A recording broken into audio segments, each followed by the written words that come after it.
Welcome to SoapBox. Most of us, are being honest, we'd struggle to justify that as appropriate for what we do. I'm going to get so much hate for this. I wonder if part of this is just a little bit of legacy carryover from just the lack of trust around, I'm going to call it profession, not industry. The S&P 500 is seeing about 40 all-time highs, but hey, the poor Mrs. Miggins has been putting this money in other things, but equity.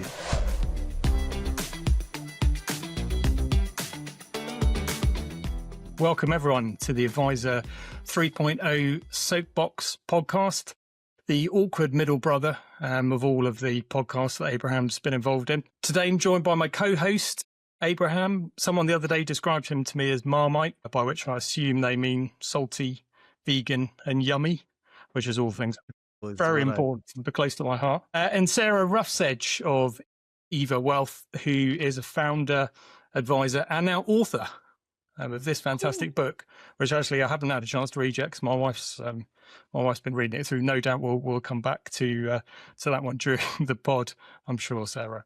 So, hello everyone. Hello. Hello. Hi, Sarah. Welcome to the pod. Thank you for joining us, and congratulations again on your book. Thank you. Thank you for having me as well, guys. Pleasure. Pleasure. As I say, we will get into the book, I promise, as time goes on. But I thought as a really good place to start, I floated a topic for you guys, which I haven't checked how well this went down with you yet. I don't intend to either. Which was the most recent news this week around state pension. So just the background to this, the Tony Blair Institute have published a big report on state pension reform. It may sound like a boring topic. It isn't, I promise. It is well worth a read, the entire paper. Tony Blair is one of those slightly odd characters in public life, isn't he? You've got the likes of Gordon Brown and a lot of the ex-UK prime ministers who've sort of slipped into the background and maybe just done charity work and atoned for their sins. Tony Blair hasn't. He's gone and made millions advising corrupt regimes in various oil-rich states. He's sort of rapidly turning into the Steve Bell cartoon caricature of him. But actually, to be fair to him, this, I thought, was a good report. He's probably one of the few senior people in public life that have actually come out and said, listen, guys, we can't afford to keep growing the state pension in line with the triple lock. This is insane. It's already costing us 5% of GDP.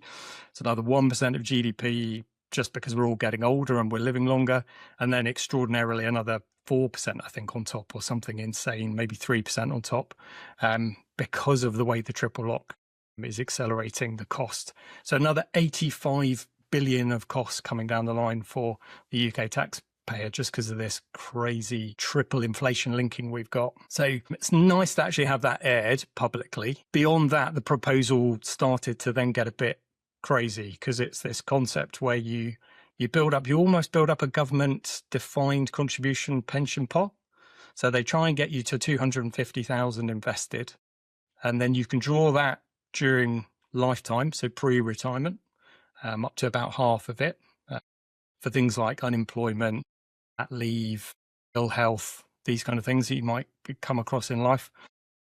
But the idea, obviously, ultimately, is you reach state pension age and then it will fund you for 20 years.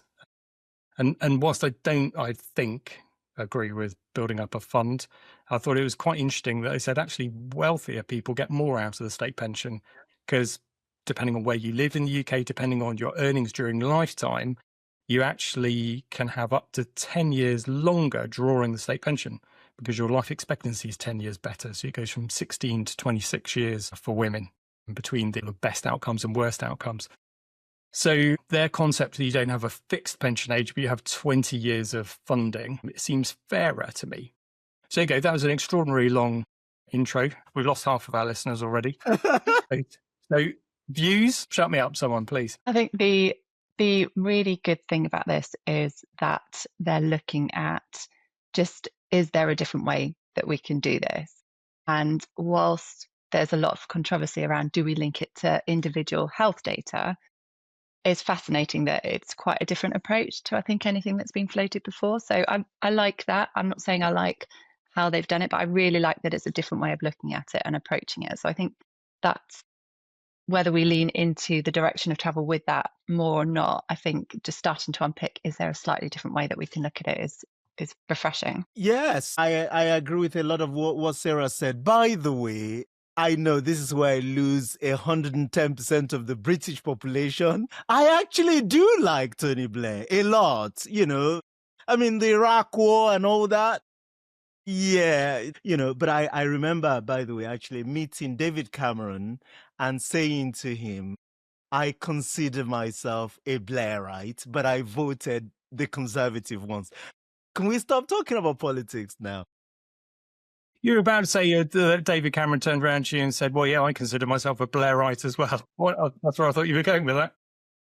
Well, I said that to him. No. Well, then look, yeah, I think he is demonized for all his sins, around the Iraq War and all that. But you hit the nail on the head, Matt, which is like, unlike the other politicians, he's actually stayed involved in public life and occasionally give us a piece of his mind, his thinking. I think it's a shame that we lose, some of our, I don't know, brightest political minds, once they are out of office. But anyway, I digress. The triple lock, as it stands currently, the point that they make in the paper is on track. Are you sitting down? To cost us, is projected by 2070, and only Sarah will be around by then, of the three of them, to cost 7% of the GDP. We have to do something about this. There was a case for triple lock, when we had pensional poverty in the pre-Tony Blair era, or in the Tony Blair era, but that's changed now. We can't continue with this framework. We just can't afford it. But the bit that I hadn't clicked that the paper brought out was the bit that you said, which is like, wealthier people get more out of the state pension than poorer people. And Sarah, yes, men get more out of the state pension than women. Now, we're going to go down this rabbit hole we can about because they contribute more, they work more, all these things. But the reality is that it's just a system that doesn't sound like it's fit for purpose any longer. And so I like that the Tony Blair Institute, I doubt that is actually personally involved in any way in the report, but that they are putting these ideas on the table for us to think about. There are parts of it that I like. I mean, that's just easy to agree with, which is, first of all, we should move away from the triple lock system. I agree with that. Substitute it with what? They suggest average earnings over time. And then where they start to lose me, and I imagine lose the majority of British population, is that when you start to forgive me, when you start to move towards a scheme where you expect a lot more individualism, a lot more responsibility on the British population to manage withdrawals, to decide when they can access funds and things like that, you just lose people. And because frankly, financial literacy in this country is nowhere near where it needs to be. But of course, Sarah is on a mission with her book and all the great work that she's doing to change that. Well, I think it's fascinating that they talk about it effectively, like you were saying, Matt, being a pot that you can dip into at various key life stages, because obviously leaning into some of the work that I look at, particularly for women, say taking time out with children or people taking career breaks, there's this big question around, well, how do we take account of that and help people through that part of their lives and plan through that? And having the state pension, or whatever it would be called, because it wouldn't then be a pension, would it, if you took from it sooner, but having this allocation that could help smooth, say, some of these years. It's an interesting concept. I'm not sure that it would work, because then using the some time out for children example, not all people then do return to work full time afterwards. So if you're then expected to contribute more to then top that pot back up, I don't quite know how that would work. But it's just another interesting way of starting to look at, is there a better way that we can be doing this to account for that period in people's lives and that issue that we're seeing and the penalty there?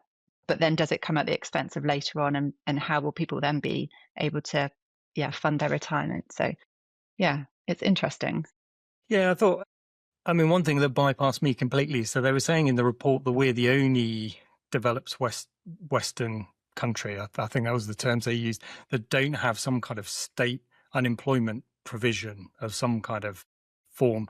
I was reading that and I thought, I can't for the life of me believe that in America they've got some kind of action that's state driven. I mean, maybe we're not counting America as a Western economy anymore, given what they're up to at the moment. I don't know. It is interesting, isn't it? Because it's saying, well, look, actually, if the state is going to support everyone, why just in that last little third of life? Why not earlier, as you say, Sarah?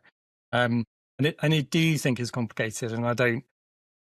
Yeah, again, much as I'm sure Abraham would like a little bit of that sweet money to be invested with him, that the state would suddenly be building up over the next 40 years. I mean, I imagine what nearly gave you a stroke, Abraham. I don't know if did you see the screen grabs at the end of what they would think the app would look like? Yeah. Just horrendous from a behavioral point of view, just horribly complex and messy. So to your point, yeah, absolutely. Unless everyone has a copy of Sarah's book, and maybe you could get a free book with your state pension app. I don't know, but people aren't going to cope with this. I was looking at those screen grabs. I know it's a proposal, and I know et cetera, et cetera. But I was thinking that looks complicated to me, and I deal with this day in, day out. To the average person, where currently state pension is, I think they said in the report, 70% of their total retirement income. So it's huge for most people as a underpin, as a safety net. Expecting them to engage with that level of detail is unrealistic, I would say. But sorry, go on. No, I agree with a lot of that. Sarah's point, again, when you are allowing people to draw from these funds based on life events and things like that. I'm not sure that's the right framework. I think that with auto enrollment, we already have a way for people to invest more for later life, and we should just encourage that for people to put more money in. We should find tax incentives and things like that, for people to save and invest more money. We should definitely encourage more equities. I would even go some of the ideas they propose, such as encouraging people to invest very, very early in life, and ideally, in the global equity market. Yes, please. I love those things, but I'm not sure that it is a substitute for the safety net that the state provides in later life. We can certainly do something that's way, way simpler, and using some of the existing structures that we already have in place, rather than a new, lifespan fund. I like the idea of the app. Of course, technology to get people more engaged and invested. I like those stuff. There's a lot of good things in the paper. We shouldn't, as we tend to do, throw the baby or babies out with bathwater. Great. Well, sorry, go on, Sarah. No, I was just going to say, I think one of the difficult things around the whole financial education side and getting people to really buy into doing something for their future is that's really missing at the moment, that people will often forfeit their future selves for now. And so I think until you have more education around that and people understanding, and maybe then it's not a choice, you have to commit X amount, but people really need to understand why and what the benefit of that is for. It's so easy just to push that down the road, isn't it? Absolutely. Brilliant. Well, so one last point on that. I don't know, obviously the two of you didn't pick up, but the example the report quotes and the difference in life expectancy, they talk about the area with the best life expectancy versus worst. Worst was Glasgow. Anyone want to hazard a guess where the best was? Your locales, Yeah. I was going to say it's the southwest, surely. Hart in Hampshire, which is sort of a 10-mile radius around my home. Yeah, because you're all living in country. I've been to, you're all living in country homes and like your idyllic lives. They say cost of living crisis, and you go to Hampshire, you say, what cost of living crisis? You've all got your butlers and au pairs and things like that, no? Absolutely right. Yeah. So the secret is clearly to move to where I live. And then if they bring these reforms in, move to Glasgow and start drawing your pension there, and they'll give it to you for longer. Anyway, so the only other thing that did make me smile, I don't know if you looked at the authors of this report at the bottom of the report, but one of them was Sir Steve Webb, which when I saw that, I thought, hang on a minute, wasn't he the one that introduced the triple lock? So I Googled him this afternoon, and of course it was him that introduced the triple lock. So just goes to show that you can be wrong and still make money correcting your own wrongs. Sarah, I think it is important that we talk about smart women. Thanks. Or smart money and strong women, which isn't about weightlifters. From the little bit that I've read I through. clearly missed that out, didn't I? Do you want to? So tell us what prompted you to embark on building an app, doing a book, presumably at some point doing a voiceover for the book, turning it into a major motion picture. Hang on, let me make a note of that. I need to add that to my list of things to do. So anyone that has spoken to me knows that I'm really passionate about just basically raising women up, because I think that they've been missed out of the financial conversation for a long time. So I had just gotten to the point where I was just frustrated that I couldn't reach more women. I could only work with one woman at a time, the person in front of me, and I wanted to be able to do more. So I just combined my love of writing with writing about financial planning for women. It kind of makes so much sense now that I've done it, but at the time it was just, I've got to get this message into more women's hands. So I spent last year writing the book, published it at the end of the year, and launched it properly last week? Last week had a launch party for it. So my purpose for this book is to basically put into one place all the essential building blocks of personal finance and the things that we would perhaps take for granted as financial planners that we know and we just naturally implement into our clients' financial plans. But so many women that I've spoken to don't have that essential knowledge. Brings all of that together in one place, and starts with your money mindset. So it gets people thinking about why they make decisions the way that they do, and then gives them the building blocks to start putting their own finances in order. So yeah, it came out just recently out, like I said. And Abraham, you won't know because maybe you didn't get an invite. I got invited to the book launch event. It's so true. And the fantastic thing about Sarah's book launch event is she put up little easels with these quote grabs from the book, which was the different money types. So it just gave a little icon and then a description of what that individual was like. I was there with my wife. We had a glass champagne and we were mooching around. You're really rubbing it in now, aren't you? Yeah. All free, of course. And my wife was going around going, oh no, that's not me. Oh, that one's not me. And then we mingle a little bit more. That one's not me. And then she zeroed in on this one where she went, oh, that's me. I'm that one. And I was looking at it and going, yeah, you wouldn't. Did you go, I could have told you that. Wouldn't have taken that from your husband, though, would you? As a description.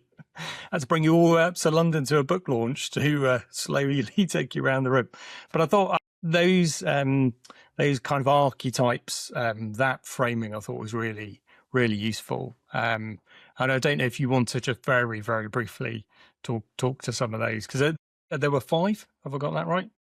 Yes. So, and the idea behind these is not to give you a label and go, you are a quote, whichever archetype. It's to help give you a framework of understanding perhaps why you make the decisions the way that you do. Because I think for a lot of people, we just go along and we make the decisions that we make and we never think about why. And we'll beat ourselves up because we've done it wrong or we should have done it differently or whatever it might be. And I think when we start to understand the reasons behind our decision making and why we perhaps make those decisions the way we do, it just opens our eyes up to then going, right, now I did that because of, I don't need to beat myself up about it. I've now got an understanding as to why I'm behaving like that in that situation.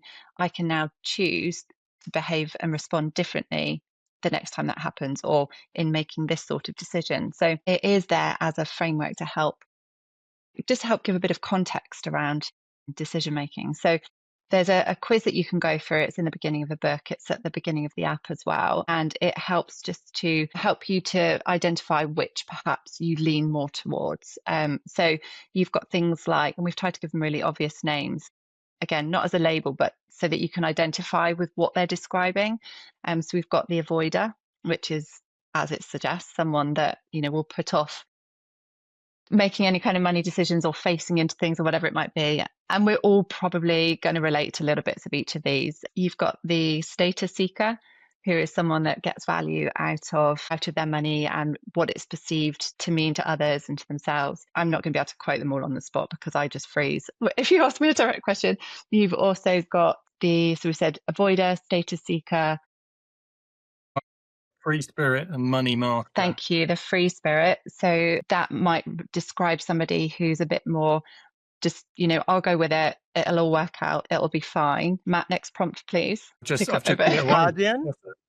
The Guardian. Yeah, Guardian. So yeah, again, I think the names are all quite self-explanatory, but the Guardian is someone that tends to hold on to, or the outworking can be that you hold on to your sort of finances. It might be quite difficult to then spend a bit more freely, or, for example, commit to investing because you just want to hold on to it and keep it sort of safe and locked down.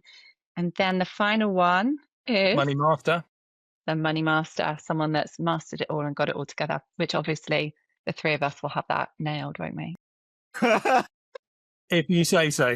I think you say in the book, and in fact, when I'm doing some of the pro bono work we do with young couples, most of us have acquired these archetypes before the age of 10 from our experiences rather than from our reading or our, consuming of education. We're not educated into these archetypes. We're kind of behaviorally absorbed into them, and therefore it's so deep in you when if anything you've accumulated by the age of 10 is so deeply down and subconscious that a lot of us act out of these archetypes without ever realizing it.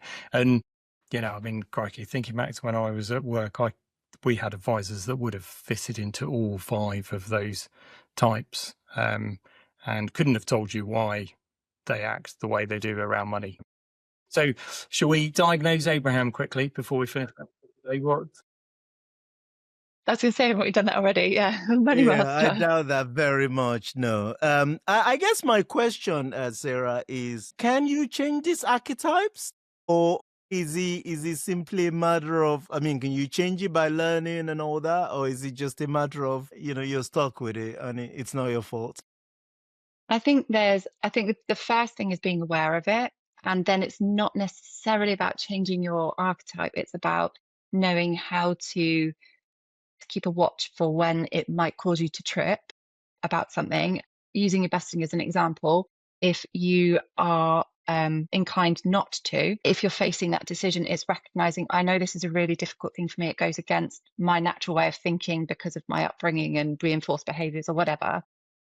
I know that, so actually I need to be aware and lean into that a little bit more and maybe get a bit more help, or whatever it might be for that decision making. I think it's just being more aware so that then you can consciously choose which direction you go in rather than just automatically shutting it down because that's the way that you've always thought and you've always reacted. It's opening your awareness up to a little bit more. So I don't know, but I would be surprised if you could change your fundamental, really. But I do think you can strengthen some of the other ones over time through conscious choices. Yeah. No, powerful stuff. Powerful framing. Thank you for writing the book. I have a copy. I haven't. I looked through. I haven't read. I will ask you next time I see you whether you've read it. I'm just feeling lazy because I'm the only one now on this podcast that hasn't written a book. Abraham's the author of more than one book, and Sarah, you've got started, so you're one ahead and already started the second one, I believe. So I'm feeling really, I don't know what I do with my you started the second one. I do, but it's non-finance related, so you'll have to watch this space. It's incredible. That's fantastic. That's good. Brilliant. Well, thank you. Thank you for bringing that. I highly recommend it, having had my initial flick through. So, Abraham, I think the next topic was yours. This will be a spicy one. We've got 2 advisors on the call, lots and lots of advisors watching. and Abraham, as the non-advisor, has floated this idea that advisors get paid too much. Tell us what's behind this one. You're misrepresenting it. You're misrepresenting it.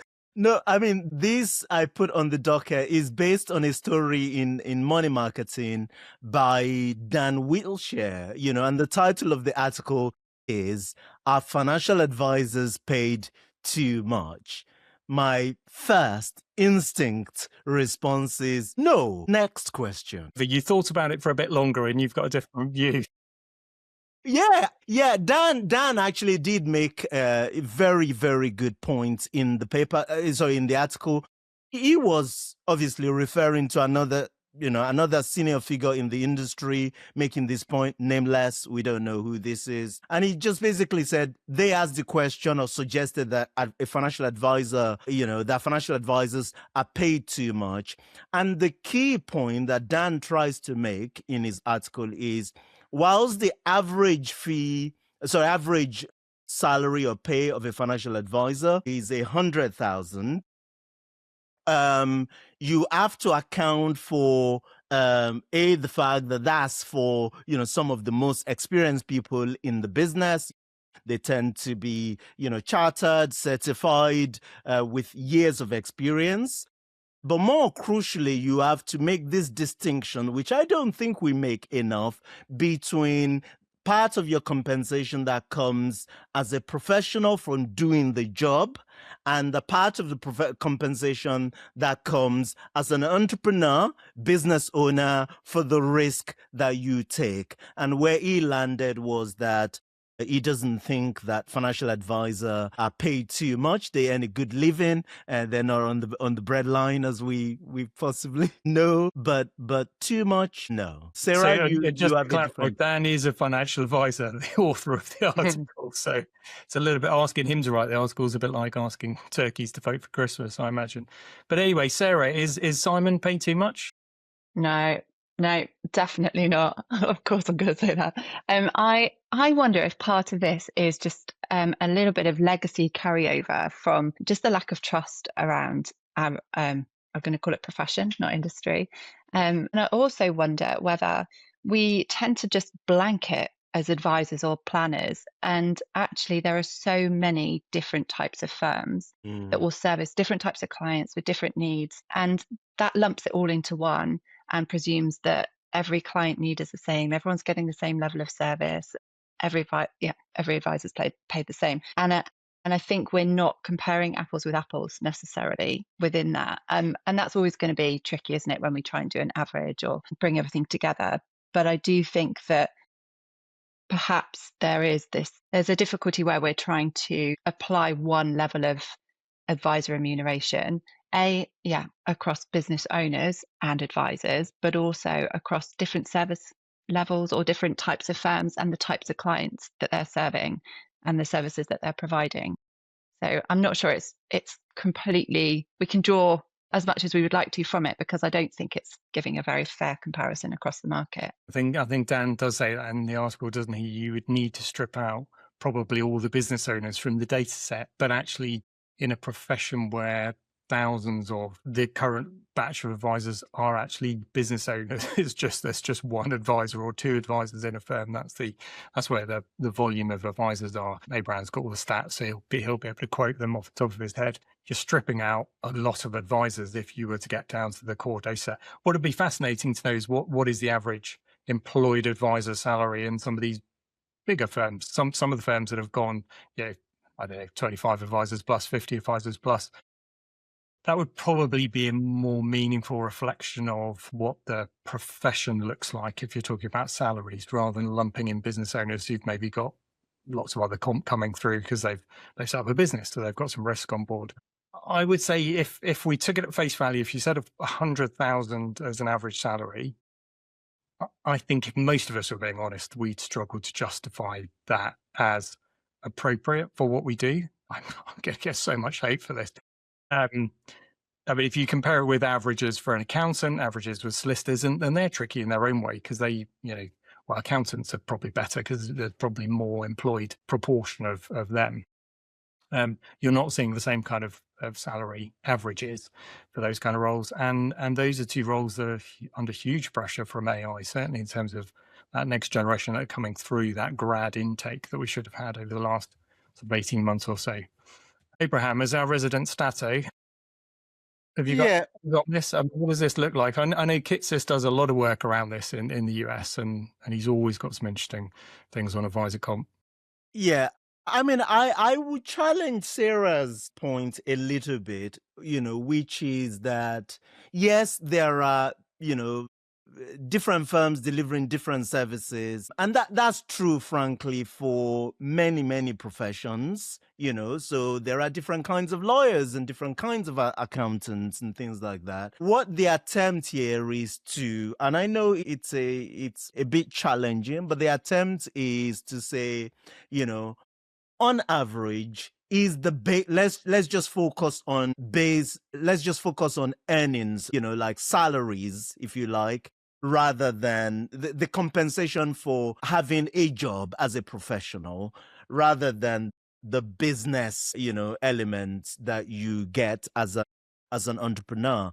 And I don't know, but I don't get the impression that the pay generally in the industry is too high. There are surveys in the market that will put the average earnings of a financial advisor in the UK at a basic salary of 80,000, and then once you add bonuses on top, you get to 102.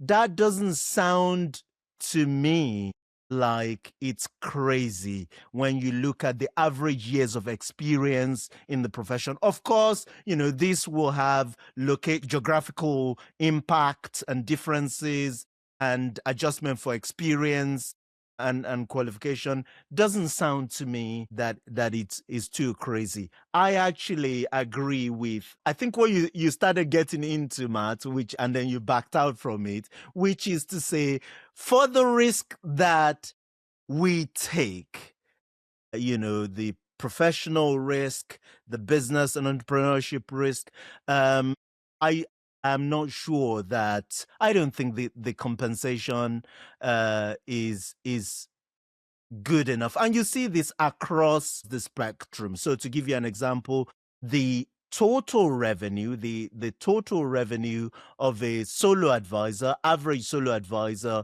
is around £250,000 a year. By the time they have paid themselves for the job and paid for compliance and marketing and all of these things, they actually end up with about, when was the last time I was looking at this? With about, I think it's about £50,000 of profit, of which they retain about 20. So again, we're talking average. There are different types of firms, but you can look at firms. It's easier to look at firms in terms of categories. Solo firms, small and large firms, but the numbers are sort of pretty close. Of course, they deliver different services to clients. And yes, we would all know, financial advisors who drive Ferraris, and I have no problems with that, and maybe don't do a good job for clients. Yes, there are those as well. And sadly, people who don't live to the professional standards that we would expect. There are those, but there are in many other professions. Dan makes the point in the article, doesn't he, that he knows someone who hires a Ferrari every time he goes to a client meeting and drive. I mean, maybe that works for clients. I don't know. I mean, I've got a friend in the village who was boasting to me the other day that his financial advisor, and I won't tell you what massive advice firm he works for, but you can guess, ends up in a chauffeur-driven Bentley to his house. Now, this guy hasn't got huge amounts of money. So I did say to him, well, who do you think is paying for the chauffeur and the Bentley? This sort of look of realization came across his face. He saw it as a sign of success that his advisor was turning up, sat in the back seat working on the laptop. It could be hugely efficient. Who am I to judge? I don't know. But yeah, there's certainly a perception thing going on here, isn't there? Sarah, sorry, I interrupted. Yeah. No. I wonder whether part of it is still our ability to articulate the value that we bring to clients. And I think it's very easy to, you reflect on the circles that you do life with, and other advisors that you brush shoulders with. And it's sometimes easy to forget that we're still in an industry that needs to catch up. And whilst we feel, perhaps hopefully, that we deliver value to our clients and we articulate that to our clients, actually as an industry at large, are we very good at articulating what we do for clients? And therefore that could be where a perceived lack of value comes in, and then leading to, are we overpaid for what we do? Because people just don't, the public in general, don't understand exactly what it is that we do for clients and that ongoing relationship that we carry. I agree with that. Can I put you guys on the spot? Can I put you on the spot? I don't So, Do we have a so choice? you know, well, you can choose not to answer, but I will ask, which is like, with amongst your friends who are not in the financial advice profession, do they perceive you as earning too much money, way more money than they do? I'm talking non-financial services friends, you know, and people in your social circles. Do they see and perceive you, no the advisor, the mystical advisor driving Ferrari? They talk about this guy, I've never met him. But do your friends perceive you as earning way more money than them, and to you know, to I don't think so. I think because they see, for me, us as people and the work that we're putting in and what we do in that regard. So I don't think they do. I'm going to have to go and ask them now after this. or maybe you just make friends with other well-off people. Yeah, well, so my response, I was desperately trying to think of any friends I've got that aren't in financial services. Yeah, so I think amongst people I know who are business owners, they don't think I'm paid. I'm paid in line, I guess, with what they are. I think and again, it's hard to translate that back into an employed role, isn't it? I think amongst my friends who are employed, they would probably say, yes, you're well paid, possibly overpaid. I can think of one or two who say I was overpaid. But I think average advisor salaries, taking employed advisors in this area, no, probably not, actually. So it's a good challenge. That probably wouldn't be the case. So maybe it is okay. Maybe I'm worrying unnecessarily. I mean, there is this point, frankly, that I'm just reflecting on, which is we're all, I speak based on, the circle of advisors that, that I tend to meet and relate with and things like that. And I will argue they are amongst the best and brightest in the business. But of course, there are outliers. Not outliers. There is a meaningful proportion of financial advice community that I am just not engaged with, and maybe I don't see some of these practices. I know they are out there, of course. I think just closing this one off, following up on Sarah's comment, I think probably once we get better at articulating our value, probably the next thing then is to communicate, because we've got a massive recruitment problem still for financial advisors. I mean, that is the next thing to start. Yeah, can look at the average salaries for doing this job. It's a great, fun job, largely enjoyable. And look, the average salaries are really good. It should be easy to get people in. How can those two things be true? Maybe they are true somehow, which is like, oh, this is a very highly paid, overpaid profession, but we can't get young people excited to come in. Maybe because the barriers that we've created are too much. I agree. Or maybe they just perceive us as like people earning money getting money that they're not entitled to, if you see what I mean. And so people don't want to make a career out of it. Either way, there is a fundamental problem that we need to solve there. I mean, I don't have experience in bringing brand new recruits through straight from university and training them through to being advisors, but the experience that we've had with retraining people later on in their careers, one of the comments we had was, I've never known another profession where you have to do so much study and go through so many exams. Surely there can be more on the job training. And I think that was a huge hurdle for that person. Obviously, that's just one person's feedback, but I think it's more than just compensation that's causing a problem. But yeah, I don't know enough about that end of the spectrum. Abraham flagged another news item, which was the Altorist CEO, I think I'm pronouncing that correctly, who has some really interesting data. I know it's US-centric, but I think actually it applies globally about what's going on with some of the big consolidated advice firms. And Abraham, you've talked about this in the past, this concept of breakaway firms, breakaway groups of advisors, teams, individuals. Do you want to tell us a bit about what's going on? Yeah, so I mean the breakaway trend in the US is far more established than the UK, way more established, and then you pour capital on top of it, and it's just crazy in the US. So you do see breakaways from banks, some of the large banks and warehouses, they're called, into the independent channel. And what you're starting to see, and the crux of this article, Jason is saying, is that you're starting to see breakaways of advisors, younger advisors, within firms that have been acquired, these kind of aggregators or consolidators, and these firms making a move, these guys and girls making a move to set up their own businesses. And the title of the article is in Investment News. The title of the article is From Breakaways to Breakouts, how Jason Wenk, who's the CEO of Altor, is the next generation of RIAs moving forward.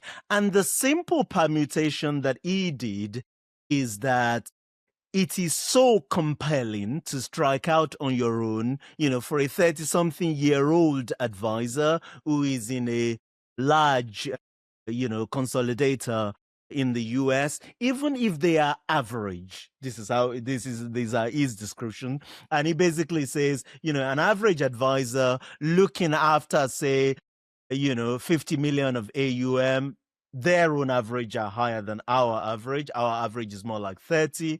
Forgive me, he says, they look after 50 million of AUM, and when they leave with half of that, 25. We know the bond between the advisor and the client is always stronger than between the client and the firm. So anyway, he says 50% of the client follows them.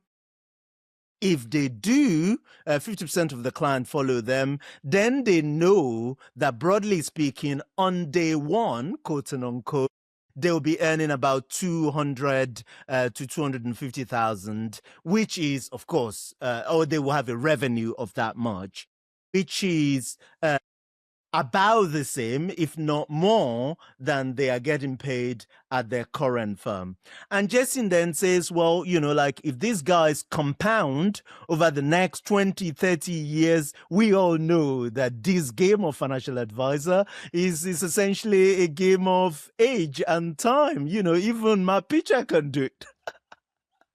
He can do it because he's been doing it for so long. And it just makes the case that, if from that base of 25 million, and you just compound over time, it works out that in 10, 15 years of their career, they could be sitting. I mean, these are crazy numbers, but like he's saying, if they compound, by the time they're in, over a 25-year period, he says they'll have 800 million of AUM in dollars. Yes, we know it's crazy. And at 80 basis point, 40% EBITDA, that's a 3 million revenue business, and it's worth 3 million in earnings, in profit, and it's worth 30 million as a business.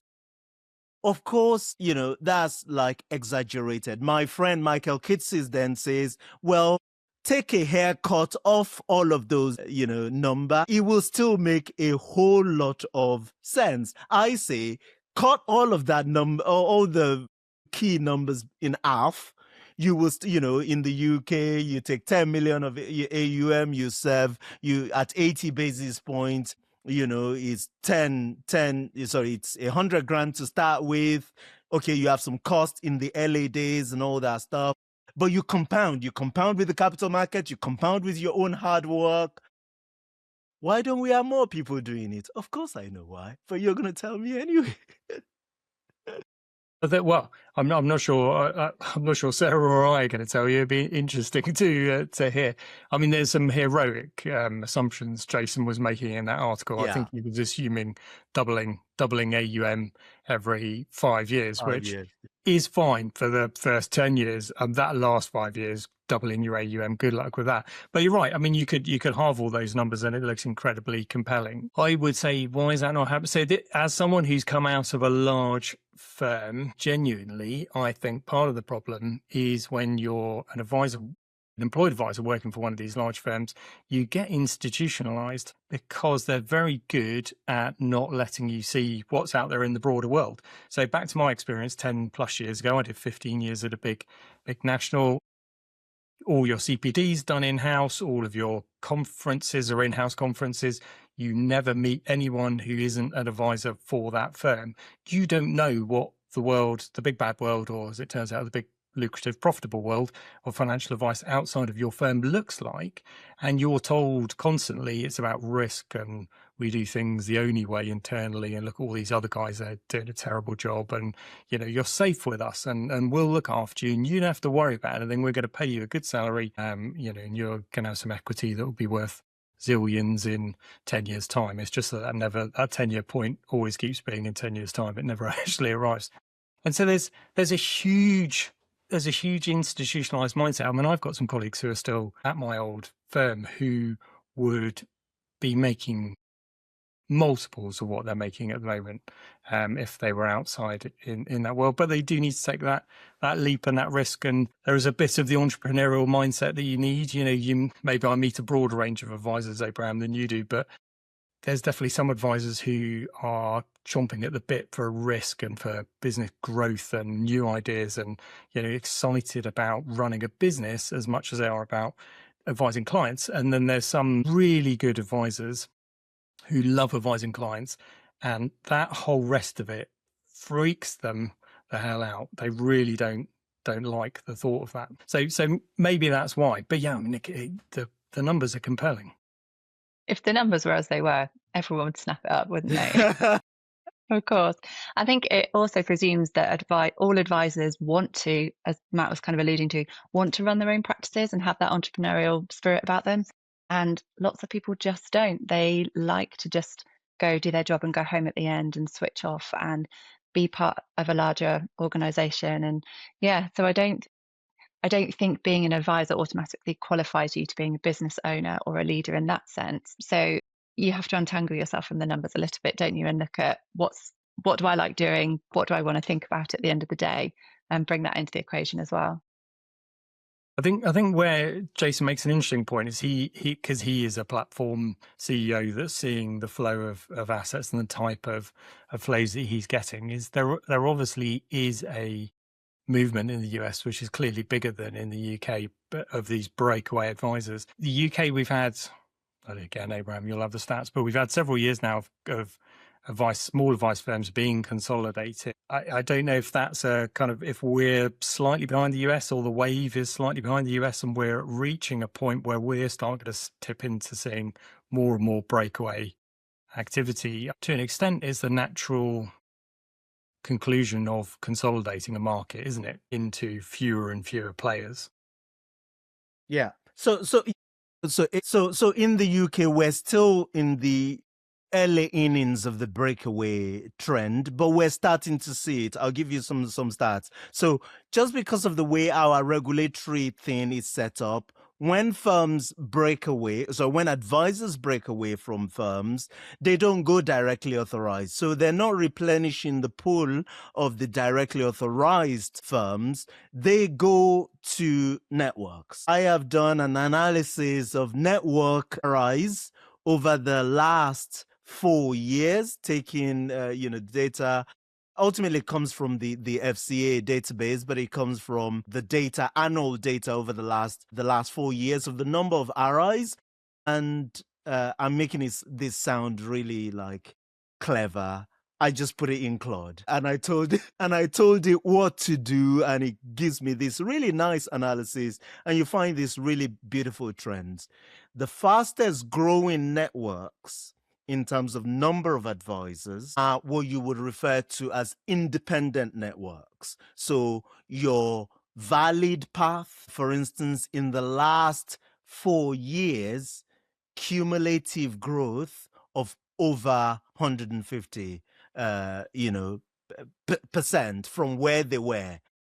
In 2022, they had 90 appointed representatives. At the end of 25, they now have 238 at the end of 2025. You see the same thing with networks like New Leaf. Again, they've grown quite meaningfully in the last couple of years. You're seeing growth up north with Cobell Partners, and actually your best practice, for instance, and then you see contractions in the, call it, more vertical integrated networks that I would not name.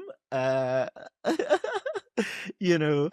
couple of them, like you see actually declines in a couple of them, including some of the biggest ones. So my point is that you are in this phase. We're starting to see this. Long term, I just struggle to see how those two things will be true, which is, there is demand for high quality financial advice business that consolidators are buying. And on the other end of it, there are firms being created to serve that demand. It just doesn't make sense. But to your point, Sarah, not everyone is entrepreneurial or makes a great business owner, but what proportion of the population is?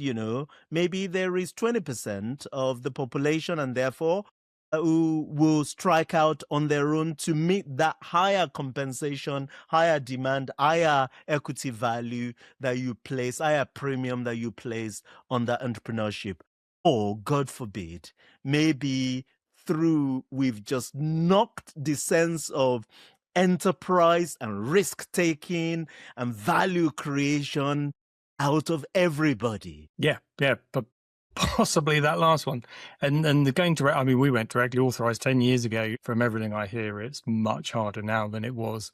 So maybe that is stifling some of that growth in breakaway firms in the UK.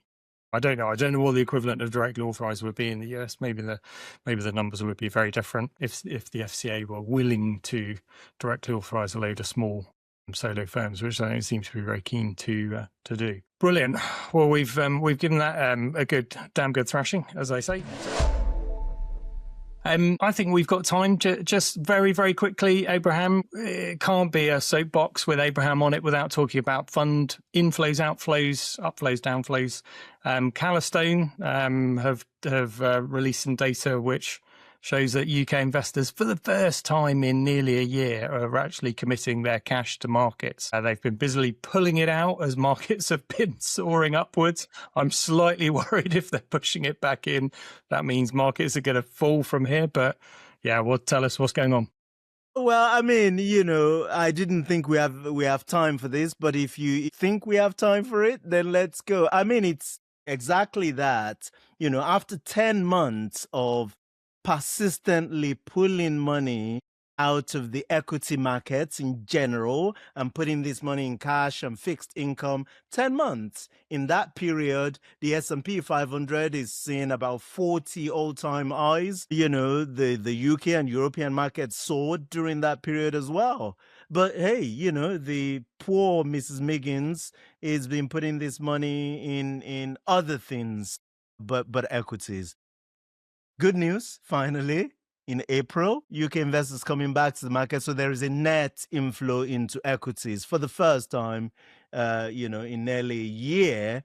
And that period, by the way, is the longest selling net, cumulative longest period of outflow that Calastone's seen. But guess what? This money is now 1.8 billion net inflows in April. And most of that money is gone to, can you guess, hazardly guess where it's gone? Actively managed funds? Well, no, of course it's gone to index fund. Don't insult me. No, it's gone to index fund, but it's gone to the US equity and global equity, which US, of course, dominates. So net is that overall, there's 2.6 billion going into index fund, in that month of April, and 1.5 billion's been pulled out of active funds. And that just continues the trend that we've seen, frankly, for the last couple of years. So I'm glad, Mrs. Megan is back invested in the capital market, but also reminds me of the value of good financial advice and financial planning that, one of which is to help the client, help Mrs. Megan see through these temporary declines in the markets that is inevitable. Brilliant positive story to end on. Sarah and I are worth every penny that we're paid by our clients because we're keeping them invested in the market when everyone's pulling the money out into cash. You're worth every penny, Abraham, for all the stuff you're doing with Timeline to build all this tech that we can break away from our big firms and just plug straight into. I charge a tenth of a penny if it helps. But okay. Yeah. You're much less than Sarah and I. Bless you. But yeah, incredibly a nice turnaround, a nice positive story after all of that. It was driving me insane that the markets were rocketing and money was rocketing out of equities with UK investors into cash. It was stressing me out. So a nice positive one to finish on. Fantastic. Well, Sarah, thank you so much for giving up your time today to spend it with us waffling about all the stuff that's going on in financial services. Abraham, as always, thank you for your time and everything that you're doing to help Sarah and I and thousands of other advisors be better for our clients. And I think with that brings another episode of the Troubled Little Brother, or Middle Brother, we said, SoapBox, to a close. Thank you, guys. Thank you.